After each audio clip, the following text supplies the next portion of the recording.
Hello అండి, welcome back to my channel. ఇవాళ మనము ఈ సింపుల్ కాలర్ నెక్ని ఎలా కుట్టుకోవాలో చూసేద్దాం. చాలా సింపుల్, చాలా ఈజీగా. బిగినర్స్ కూడా ఈ వీడియో ఒక్కసారి చూసారంటే ఖచ్చితంగా కుట్టేస్తారు. ముందుగా ఫ్రంట్ పీస్ని ఈ విధంగా కటింగ్ అండ్ స్టిచ్చింగ్ చేసేసుకోవాలి లైనింగ్ తోటి. మీరు ఇక్కడ ప్రిన్స్ కట్ కూడా తీసుకోవచ్చు, లేదా ఇలా నార్మల్ కటింగ్ కూడా తీసుకోవచ్చు. ఇక్కడ వచ్చేసి మనము కెన్వాస్ యూస్ చేస్తున్నాము. దీన్ని స్టిక్ పేపర్ అని కూడా అంటారు. మనకి ఈజీగా అవైలబుల్గా ఉంటుంది. దీన్ని డబుల్ ఫోల్డ్ చేసేసి ఈ విధంగా వేయాలి. దీనిపైన ఇప్పుడు మన ఫ్రంట్ నెక్ ఏదైతే ఉందో అది ఇలా పెట్టేసి ఎగ్జాక్ట్గా మార్క్ చేసేసుకోవాలి. ఈ విధంగా మార్క్ చేయడం వల్ల మనకు ఫ్రంట్ నెక్ అనేది మెజర్మెంట్ ఈజీగా వచ్చేస్తుంది. బిగినర్స్కి అయితే చాలా యూస్ఫుల్గా ఉంటుంది, చాలా ఈజీగా అయిపోతుంది. ఈ విధంగా మార్క్ చేసేసుకున్నాను నేను మొత్తం కూడా. ఇప్పుడు దీన్ని తీసేస్తే మనకు ఈ విధంగా మార్కింగ్ వచ్చేసింది. ఇప్పుడు ఈ మార్కింగ్ని మనం ఎంత వెడల్పు అయితే కాలర్ కావాలనుకుంటున్నామో అది ముందు చెక్ చేసుకోవాలి. అయితే నేను ఇక్కడ 1.5 ఇంచ్ వరకు తీసుకుంటున్నాను. మీరు కూడా ఎంత కావాలనుకుంటున్నారో అంతవరకు మార్క్ చేసేసుకోవచ్చు. ఇంకా కావాల్సినంత వరకు తీసుకొని ఈ విధంగా అన్నిటికీ మార్క్ చేసేసుకోవాలి. మనం రౌండ్ నెక్ తీసుకున్నాం కదా, అక్కడ నుండి ఈ విధంగా మార్కింగ్ చేసేసుకుంటే మనకు ఈ విధంగా వచ్చేస్తుంది. ఇప్పుడు ఈ డాట్స్ అన్నిటిని కూడా జాయిన్ చేసేసి కలిపేసామనుకోండి, మనకు ఈ విధంగా కాలర్ అనేది రెడీ అయిపోతుంది. కెన్వాస్ మీదనే తీసుకుంటే మనకు స్టిఫ్గా కాలర్ ఉంటుంది, అందుకనేసి ఇలా కెన్వాస్ తీసుకున్నాను. ఇప్పుడు ఇలా తీసుకున్న తర్వాత ఫ్రంట్ పార్ట్ మాత్రం కొంచెం కర్వ్ తీసుకున్నాం అనుకోండి, ఫ్రంట్ లుక్ చాలా బాగుంటుంది. కొంతమంది రౌండ్గా ఇష్టపడతారు, అలాగే కావాలంటే ఈ విధంగానే కట్ చేసేసుకోవచ్చు. లేదా ఈ విధంగా కొంచెం కర్వ్ ఇచ్చామనుకోండి, ఫ్రంట్ సైడ్ అనేది చాలా బాగా లుక్ ఉంటుంది. ఇప్పుడు దీన్ని ఎగ్జాక్ట్గా ఎలాగైతే మార్క్ చేసుకున్నామో ఆ విధంగా కటింగ్ చేసేసుకోవాలి. నేను ఇక్కడ కటింగ్ చేసేసుకున్నాను. సో ఇది జాయింట్గా ఉంటే ఇలా ఉంటుందన్నమాట. సో ఇది మన ఫ్రంట్ కాలర్. ఇది ఒకవేళ జాయింట్ లేకపోతే మనకు ఎలాంటి ప్రాబ్లం లేదు. ఎక్కువ ఉంటే కెన్వాస్ పెట్టుకోవచ్చు, లేదంటే ఈ విధంగా పీసెస్ కూడా అడ్జస్ట్ చేసుకోవచ్చు. ఇది మన ఆపోజిట్ క్లాత్.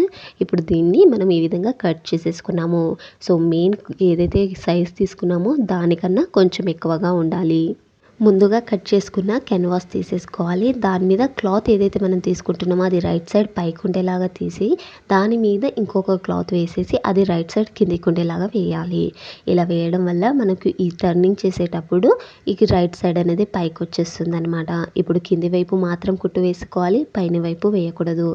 ఈ విధంగా కింది వైపు కుట్టి వేసిన తర్వాత ఎక్స్ట్రా క్లాత్ అంతా కూడా కట్ చేసేసుకోవాలి.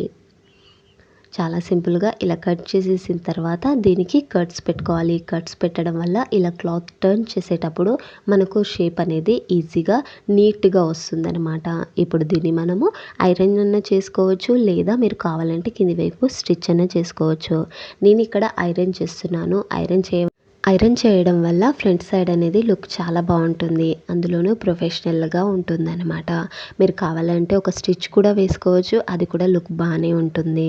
ఇప్పుడు మనం ఇలా ఐరన్ చేసిన తర్వాత కెన్వాస్ ఉంది కదా, ఈ కెన్వాస్కి పక్కన మాత్రమే ఒక స్టిచ్ వేసేసుకోవాలి. మనం చేత్తో ఇలా తడుముతూ ఉన్నామనుకోండి మనకు అర్థమవుతుంది.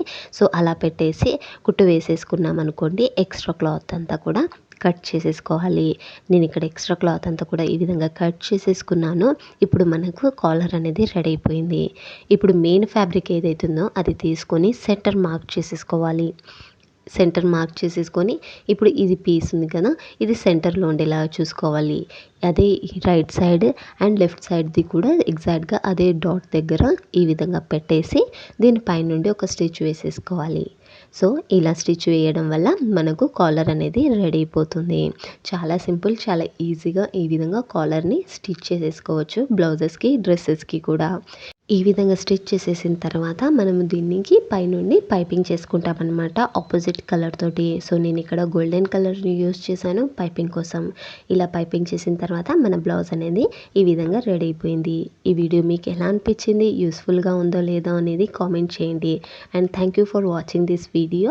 నెక్స్ట్ వీడియోలో మళ్ళీ కలుద్దాం. నా ఛానల్ని సబ్స్క్రైబ్ చేసుకోండి.